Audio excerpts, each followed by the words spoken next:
आपने कभी सोचा है कि हम जो फैसले लेते हैं वो हमारे अपने होते हैं या फिर कहीं ये हमारी इच्छाएं और डर हैं जो हमें नियंत्रित करते हैं। हमारी ज़िंदगी में ऐसी कई चीज़ें होती हैं जो हमें आगे बढ़ने के लिए प्रेरित करती हैं या फिर कभी कभी पीछे हटने पर मजबूर करती हैं। इच्छाएं और डर दोनों हमारी भावनाओं के ऐसे पहलू हैं जो हमारी सोच, हमारे निर्णय और हमारे जीवन के हर हिस्से को प्रभावित करते हैं। जब हम किसी चीज़ की इच्छा करते हैं तो हमारा मन उस चीज़ को पाने के लिए ललायित रहता है।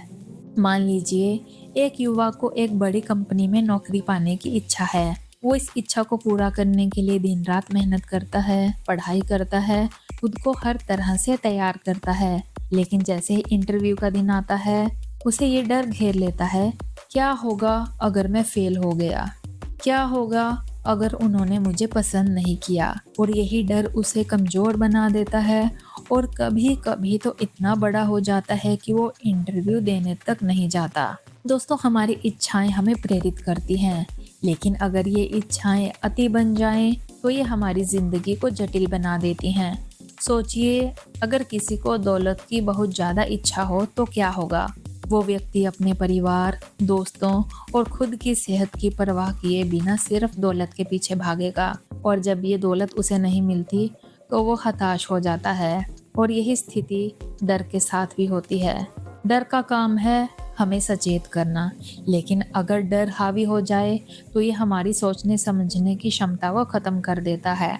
ये सब कैसे काम करता है, इसे समझने के लिए एक और उदाहरण लेते हैं। एक बार की बात है, एक आदमी ने जंगल में एक शेर देखा। उसके अंदर डर बैठ गया और उसने भागना शुरू कर दिया। उसका डर सही था, क्योंकि शेर से बचने के लिए भागना ही उसकी जान बचाने का तरीका था। लेकिन अगर वही आदमी हर समय इस डर के साए में जीने लगे कि कहीं शेर ना आ जाए तो क्या होगा, तो वो अपनी सामान्य जिंदगी नहीं जी पाएगा। दोस्तों, डर और इच्छाएं हमारी ज़िंदगी का हिस्सा हैं और इन्हें पूरी तरह ख़त्म करना संभव नहीं है, लेकिन इन पर नियंत्रण पाना ज़रूरी है। इसके लिए सबसे पहले हमें ये समझने की ज़रूरत है कि हमारी इच्छाएं और डर क्यों उत्पन्न होते हैं। जब हम किसी चीज़ को पाने की इच्छा करते हैं तो इसके पीछे कहीं ना कहीं हमारी असुरक्षा, हमारी कमजोरी छिपी होती है। और डर भी अक्सर इसी असुरक्षा से जन्म लेता है। मान लीजिए आपको स्टेज पर परफॉर्म करना है। आपकी इच्छा है कि आप सबसे अच्छा परफॉर्म करें और लोग आपकी तारीफ करें, लेकिन साथ ही आपको ये डर भी है कि अगर आपकी परफॉर्मेंस खराब हुई तो लोग क्या कहेंगे। इस स्थिति में अगर आप अपने डर को समझें और उसे स्वीकार करें तो आप उसे बेहतर तरीके से संभाल सकते हैं। दोस्तों, इच्छाओं और डर को नियंत्रित करने का एक और तरीका है सेल्फ अवेयरनेस, यानी खुद को पहचानना। जब आप खुद को पहचानते हैं तो आप ये समझ पाते हैं कि आपकी इच्छाएं और डर किस हद तक आपके फैसलों को प्रभावित कर रहे हैं। दूसरा तरीका है अपने डर का सामना करना। जो चीज़ आपको डराती है उसी का सामना करने से आप उस डर पर जीत हासिल कर सकते हैं। और तीसरा तरीका है बैलेंस बनाए रखना। इच्छाएं और डर दोनों को बैलेंस करना बहुत ज़रूरी है।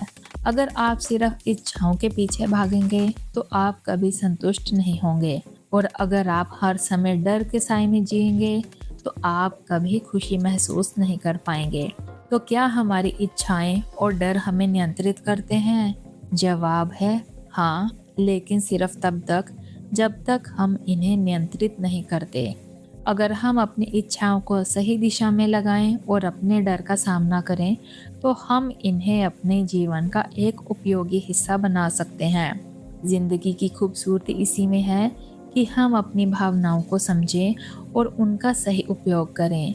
डर और इच्छाएं हमें जीने का एक मकसद देती हैं, लेकिन ये हमारी ज़िंदगी को चलाएं ये ठीक नहीं है। ज़रूरत है इनके साथ संतुलन बनाने की, ताकि हम एक बेहतर, खुशहाल और संतोषजनक जीवन जी सकें।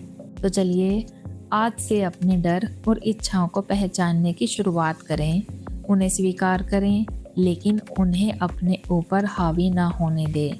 आखिरकार जिंदगी हमारी अपनी है और इसे हमें अपने तरीके से ही जीना चाहिए। तो दोस्तों, आज के लिए इतना ही। अगर आपको ये जानकारी अच्छी लगी हो तो दूसरों के साथ भी शेयर कीजिए और हमें कमेंट्स में ज़रूर बताएं कि क्या हमारी इच्छाएं और डर हमें नियंत्रित करते हैं या हम उन्हें नियंत्रित कर सकते हैं। आपके कमेंट्स का हमें इंतज़ार रहेगा। मिलते हैं अगली वीडियो में, तब तक के लिए धन्यवाद।